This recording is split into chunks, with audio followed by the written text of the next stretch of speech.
네, 안녕하세요. 오늘은 요한계시록 묵상 19번째 시간이고요. 오늘 본문은 계시록 9장 1절에서부터 12절까지의 말씀이 되겠습니다. 요한계시록 9장 1절부터 12절까지 제가 먼저 한번 읽고요. 봉독하고 그 다음에 시작하겠습니다. 1절입니다. 다섯째 천사가 나팔을 불매 내가 보니 하늘에서 땅에 떨어진 별 하나가 있는데 그가 무저갱의 열쇠를 받았더라. 그가 무저갱을 여니 그 구멍에서 큰 화덕의 연기 같은 연기가 올라오매 해와 공기가 그 구멍의 연기로 말미암아 어두워지며 또 황충이 연기 가운데서 땅 위에 나오매 그들이 땅에 있는 전갈의 권세와 같은 권세를 받았더라. 그들에게 이르시되 땅에 풀이나 푸른 것이나 각종 수목은 해하지 말고 오직 이마에 하나님의 인침을 받지 아니한 사람들만 해하라 하시더라. 그러나 그들을 죽이지는 못하게 하시고 5달 동안 괴롭게만 하게 하시는데 그 괴롭게 함은 전갈이 사람을 쏠 때의 괴롭게 함과 같더라. 그날에는 사람들이 죽기를 구하여도 죽지 못하고 죽고 싶으나 죽음이 그들을 피하리로다.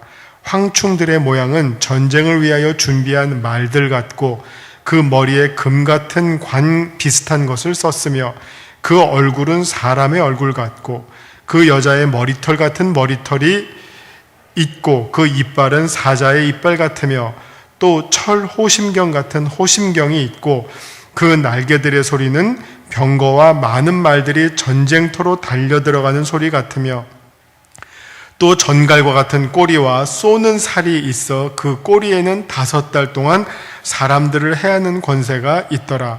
그들에게 왕이 있으니 무저갱의 사자라. 히브리어로는 그 이름이 아바돈이요 헬라어로는 그 이름이 아볼론이더라. 첫째 화는 지나갔으니 보라 아직도 이후에 화 둘이 이르리로다. 아멘. 제가 한번 읽었어요. 근데 한번 여러분도 이제 눈으로 읽으시면서 들으셨잖아요. 뭐 아시겠어요? 내용이? 한번 딱 읽으면 뭐가 머리에 무슨 그림이 그려져야 할 텐데 이거를 딱 보면 무슨 그림이 그려지는지가 참 난감하실 수도 있어요. 한번 제가 이제 무슨 그림이 그려질 거를 한번 보면 대강 이렇게 되겠죠. 이제 지금 7 나팔 시리즈 가운데 5번째잖아요. 그러니까 나팔 소리가 들렸습니다. 그러면서 이제 나팔 소리가 드는 거를 보고 들리는 걸 보고 요한이 환상을 보게 돼요. 그러니까 나팔 소리가 들리면서 하늘에서 땅에 떨어지는 별을 하나를 보게 됩니다. 근데 지금 이게 똑같이 하늘에서 땅으로 와도요. 이게 어떤 단어를 쓰느냐에 따라서 이게 좋은 걸 수도 있고 나쁜 걸 수도 있어요. 하늘에서 이제 제가 한번 말을 해볼게요. 하늘에서 땅으로 내려왔다가 있고 하늘에서 땅으로 떨어졌다가 있어요. 내려왔다는 괜찮게 들리는데 떨어졌다는 별로 안 좋게 들리죠. 제가 늘 요한계시록 읽을 때 이게 좋은 거냐 나쁜 거냐를 한번 판단을 하고 읽으면 훨씬 이해하기가 쉽다 그랬죠. 자, 시작이 하늘에서 땅으로 떨어지는 별이라고 했거든요. 그래서 이거는 지금 좋은 얘기가 아니죠. 네. 왜냐하면 예를 들면 이제 누가복음 10장 한번 볼게요. 이 성경이 쓰는 용어, 어법을 한번 보시면 돼요. 누가복음 10장 18절. 누가복음 10장 18절을 보시면 자, 이렇게 나옵니다. 예수께서 이르시되 사탄이 하늘로부터 번개같이 떨어지는 것을 내가 보았노라.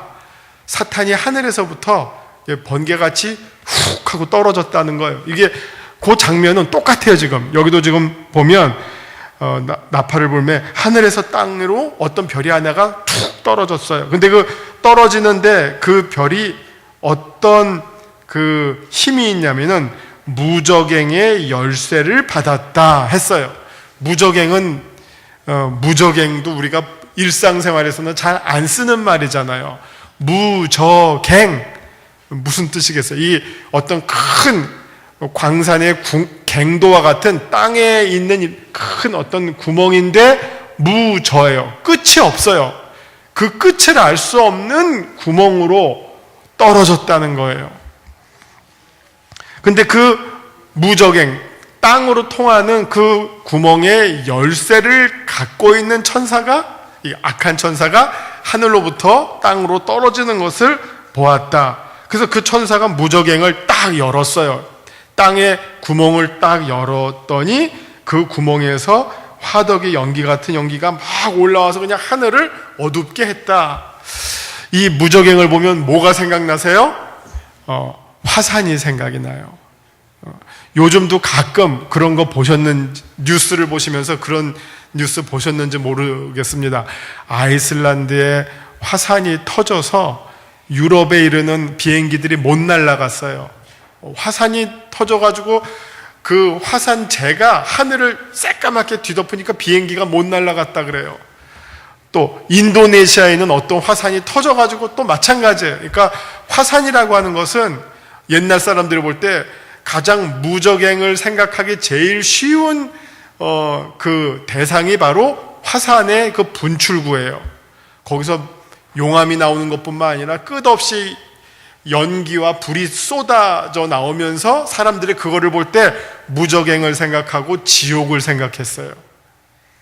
그런 장면을 지금 요한이 보여주고 있는 거예요. 자, 무적행이 있는데 여기서 연기랑 불이 올라와서 하늘을 가리워지는 그런 일들이 일어났다. 근데 거기서 가만히 보니까 그 다음에는 뭐가 연기 가운데 뭐가 나오는데 황충이 나온다 그래요.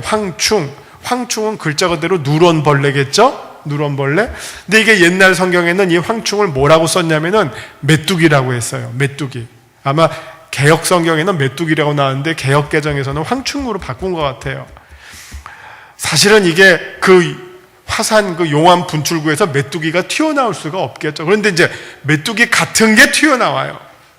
근데 이제 우리는 이 메뚜기를 보면 어떤 추억이 있으신지 모르겠어요. 어렸을 때 그냥 논밭에서 잡아먹고 또 심지어는 그냥 또 기름에서 볶아 먹던 그런 기억도 있어서 맛있겠다 하는 그런 기억이 있으실지 모르겠어요.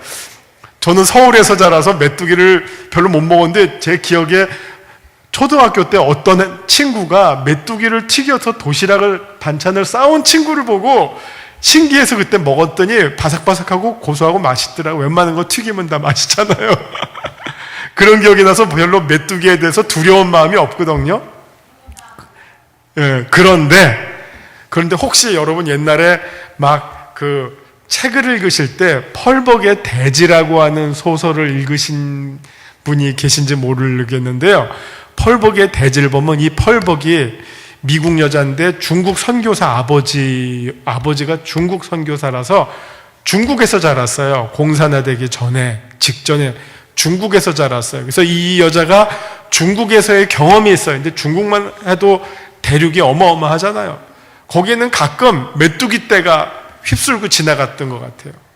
이게 중국이라든지 이 중근동에는 메뚜기 떼가 가끔 지나가는데 이 메뚜기 떼가 어느 만큼 큰 거냐? 그냥 온 하늘을 새까맣게 덮는 메뚜기 떼예요. 이게 지나가면 파란색은 나만 할 게 없어요. 무슨 밀, 이런 곡식들은 다 먹어 제끼고 황폐화를 만들고 지나가는 게 이 메뚜기 따라서 이게 최대의 자연 재앙이에요. 근데 재밌는 거는 여기를 보면 4절을 보면 그 메뚜기가 지나가면서 뭘 먹었냐면 사실은 이 곡식이라든지 푸른 거를 먹는 거예요. 푸른 식물을 먹어요. 근데 이 메뚜기는 특이하게 그거는 놔두고 뭘 먹는다 그러죠? 뭘 괴롭힌다 그러죠? 앞장에 나왔던 하나님의 인침을 받지 아니한 사람들을 공격을 한다 그래요. 그러니까 이 황충이 자기가 먹을 거를 안 먹고 엉뚱한 사람을 공격하는데 그 공격을 받은 사람이 얼마나 고통스러우냐? 차라리 죽는 게 낫겠다. 근데 죽지도 않으면서 그 고통을 당하는데 그 고통의 크기가 얼마나 심하느냐? 마치 전갈에 쏘인 것처럼 고통스러운 그거를 5달 동안 겪게 될 것이다. 요게 5번째 나팔이 주는 재앙에 대한 내용이에요. 그러니까 이게 몇 가지가 막 짬뽕이 됐어요. 섞였어요. 먼저 메뚜기 하면 출애굽에서 나왔던 재앙이 떠오르는데, 그때는 메뚜기였는데 지금은 메뚜기 같은데 이게 단순 메뚜기가 아니라, 여기 보시면 그 메뚜기에 대한, 황충에 대한 설명이 7절에 나오잖아요. 그들의 모양은 전쟁을 위하여 준비한 말 같고, 머리에는 금 같은 관을 썼고, 얼굴은 사람의 얼굴 같고, 꼬리에는 전갈 같은 게 있고, 이러니까 이거에 메뚜기지만 크기와 모양이 단순 메뚜기가 아니라 메뚜기 같은 괴물이죠. 그 괴물이 구체적으로 무엇인지는 모르겠어요. 근데 이게 오늘날은 이 그림을 보면 어떤 게 연상이 되냐면은 마치 전투 헬리콥터가 연상이 돼요. 전투 헬리콥터. 그래서 헬리콥터가 미사일 쏘고 발칸포 쏘고 하면 어마어마하잖아요. 그래서 그런 거를 연상하기도 하는데, 제가 볼 때 이거를 어떤 특정한 모델로 연결짓기보다는 정말 마지막 때 사람들을 괴롭히는 아주 특정한 재앙, 그게 뭐가 될지는 모르겠어요. 자연재해가 될지, 아니면 인공재해가 될지, 아니면 어떤 타락한 문화가 될지, 무엇인지는 모르겠지만 그 고통에 많은 사람들이 시달리게 될 것이다. 그런 내용이 오늘 이 5번째 나팔의 재앙이에요. 그러니까 우리가 이 계시록이 지금 한 45번 공부하는데 하나만 딱 떼서 얘기하면 이게 뭐지? 하는 내용들이 많아요. 이런 5번째 재앙이 있다. 이런 내용이다. 끝. 그렇지만 이제 다시 말씀드리면 이걸 전체로 쭉 읽어보실 때, 처음부터 끝까지 한번 나중에 쭉 읽어보시면, 이런 재앙들이 각각 서로 연결되면서 정말 이 마지막 때를 향해서 달려가고 있구나 하는 그런 그림을 여러분들이 그려내실 수가 있으십니다. 자, 이제 제가 일단 전반적으로 설명을 드렸고요. 이제 우리 유인물로 들어가서 한번 구체적으로 자세히 살펴보겠습니다. 말씀 요점입니다. 앞서 네 나팔의 재앙보다 더 점점 심각해지죠. 더 심각하고 가공할 만한 재앙이 차례로 이어집니다. 하늘에서 떨어진 별 하나가 무저갱의 열쇠를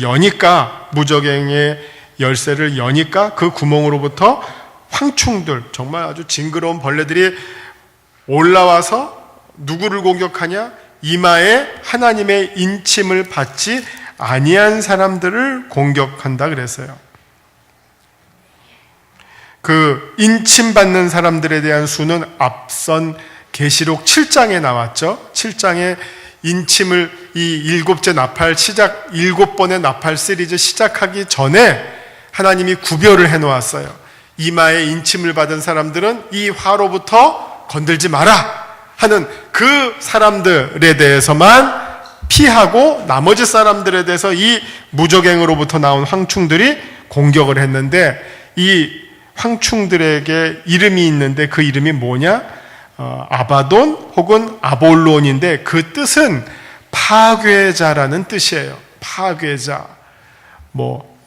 디스트로이어쯤 되겠죠. 뭔가를 다 부셔버리는 존재가 올라와서 사람들을 공격하게 된다 하는 내용입니다. 자, 말씀 산책입니다. 5번째 천사의 나팔로 시작된 심판은 하늘에서부터 떨어진 별로부터 시작되는데, 그는 무저갱의 열쇠를 가진 자로서 그가 무저갱을 열자 거기로부터 황충이 올라와 땅에 있는 사람들 중 이마에 하나님의 인침을 받지 아니한 자들만 해하게 됩니다. 자, 이런 거 볼 때 우리가 이제 출애굽을 한번 6월절 사건을 기억하시면 됩니다. 집집마다 어린 양의 피를 바른 집은, 그 문설주에 피를 바른 집은 장자를 죽이는 재앙이 그냥 넘어갔고, 피를 바르지 아니한 집은 그 장자를 죽이는 재앙이 임하는 게 마지막 10번째 재앙이었잖아요. 그런 것처럼 그게 출애굽에서의 어떤 구원이냐 심판이냐로 나뉘어졌던 것처럼, 이 7나팔 시리즈에서도 이마에 인침을 받는 자, 이 인침을 받는다는 게 그림이 그려지시는지 모르겠지만, 그 짐승들, 지금도 소 같은 데 보면 도장, 이 낙인을 찍잖아요. 무슨 영화 같은데 이렇게 다큐멘터리 보시면 뭐 외국의 큰 목장들 보면 이런 어떤 이 불도장이라고 해요. 쇠로 이렇게 쇠를 지지잖아요. 모양이 있는 거. 그거를 소 귀 같은데 탁 찍거나 하고 뭐 몸에 찍으면 도장에 찍히면 그 소는 누구 거죠? 그 주인 거. 그 도장 찍은 주인의 거. 이게 이제 원래 짐승에게 했던 거고, 옛날에는 이거를 누구한테 써먹었겠어요? 노예한테 써먹었어요. 노예의 이마에다가 도장을 찍는 거예요. 불도장을. 불로 지져서 딱 가서 여기 뭐 이제 예를 들면 정홍렬, 어떤 노예 이름에 이마에 정홍렬 써 있으면 이 노예는 누구 거예요? 제 거예요. 참 비참하죠? 옛날에는 그런 시절이었어요. 노예제도가 있을 때는. 그러면 이 노예는 어디를 도망가도 이 이마를 없이는 살 수 없잖아요. 이걸 어떻게 뭐 지울 수는 없잖아요. 죽을 때까지 그 사람 거죠. 이게 아주 나쁜 경우잖아요. 근데 이거를 좋은 경우로 써먹는 게 바로 이거예요. 하나님이 우리의 이마에다가 도장을 찍어주신다는 건데, 이 도장은 눈으로 보이는 도장은 아니죠. 영적인 도장이죠. 내가 너를, 여러분 좋아하시는 말씀 있잖아요. 내가 너를 지명하여 불렀나니 너는 내 것이라.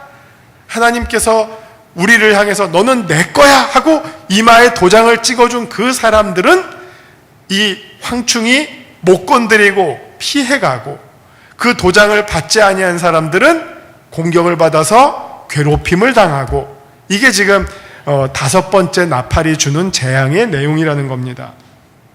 그래서 그 황충이 사실은 뭐 푸른 풀이라든지 뭐 나다를 먹어야 되는데 거꾸로 사람을 공격하는데 인침을 받지 아니한 사람들을 해하게 된다는 겁니다. 그들이 가하는 해는 죽음에 이르는 고통을 주지만, 그러나 죽기까지 하기에는 미치지 못할 만큼 더욱 고통스러우리라고 생각이 됩니다. 이 요한이 본 이 환상은 당시의 로마와 이스라엘의 전통적인 출애굽 신앙의 절묘한 조합으로 보입니다. 여러분 그 로마의 그 폼페이라고 하는 이 도시가 화산이 폭발하면서 다 묻혀서 그냥 사라져 버리잖아요. 그러니까 당시 로마 사람들에게 제일 두려웠던 자연재해는 화산이었어요. 화산의 폭발. 거기도 화산이 폭발이 아주 빈번한 데라서 화산 폭발이 제일 무서운데, 그 이미지를 통해서 하나님의 심판을 소개해주는 그런 환상을 요한이 보았다는 것입니다.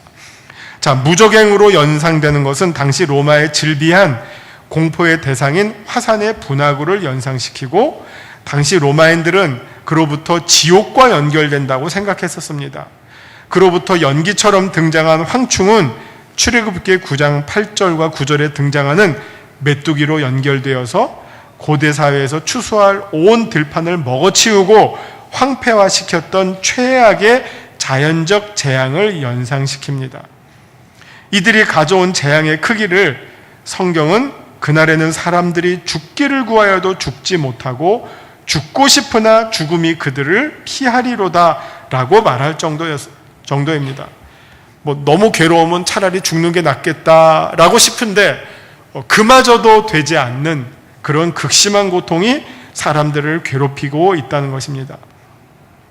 혹자는 이들의 모습을 현대인의 눈으로 헬리콥터 내지는 최신 미사일 무기를 연상하는 경우도 있지만, 제 생각에는 상징을 상징으로 놔두는 것도 해석상 더 많은 가능성이 열려질 것이라고 생각합니다.